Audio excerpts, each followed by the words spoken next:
আমার বর্গে শুধু বলেছিল আমার একটা ছবি ফোনে তুলে নিয়ে যেতে, ওইটা থেকে একটা পাসপোর্ট সাইজের ছবি হবে। আমার বর আমার একটা ছবি এত সুন্দর করে তুলেছে, এত সুন্দর করে তুলেছে, দেখে মনে হচ্ছে আমি সদ্য চুরি চামারি করে ঘরে ঢুকেছি।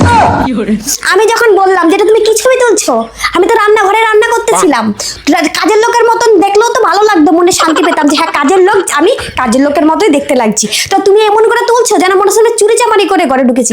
বলছি এটা আমার দোষ না, আমার ক্যামেরার দোষ না, আমার তো দামি ফোন, এটা তোমার থোবরার দোষ। আচ্ছা তোমরাই বলো, আমার থোবরা যদি এরকম হতো তাহলে আমার বর কি দেখাশোনা করে আমাকে বিয়ে করতো? এদিকে যদি আমার বরকে বলো তুমি একটু অন্য কারো ছবি তুলে দিতে, অন্য কোনো মেয়ের ছবি, একদম রানু মন্ডলকে করিশ্মা কাপুর বানায় দেবে, পোজ মেরে ফোন ব্যাকাইয়া চেকাইয়া একদম সেই লেভেলের, উল্টাইও নেবে ফোন একবার। আর এই করিশ্মা কাপুরকে একদম রানু মন্ডল কি মানে করলাম না, মানে চুরি চামারি যেমন করে মানে যারা করে আর কি, ওরাও আমার থেকে মানে দেখতে সুন্দর লাগে, এত সুন্দর তারা দেখতে। কিন্তু আমার ছবিতে কি আর বলবো, কিছু বলার ভাষা নাই আমার। নিজের আতঙ্কবাদী ফিল হতেছে আমার।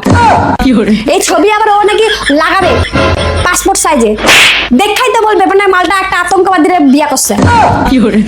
ছবিতেই তো মানুষের পরিচয়, থোবরা দেখলেই তো বোঝা যায় সে কোটিপতি না ভিখারি। ভিখারির মানে কি বলবো, বলাটা উচিত না আমার, ওরাও আমার থেকে দেখতে সুন্দর। আমার এই পাসপোর্ট সাইজ ছবির থেকে কপাল উঁচু হয়ে গেছে, থুতনি ছোট হয়ে গেছে, হাইট শর্ট হয়ে গেছে। অপমান করার একটা লিমিট থাকে, আনলিমিটেড ক্রস করে ফেলাইছে একদম আমার বর। শয়তান বেটা, বুইড়া বেটা।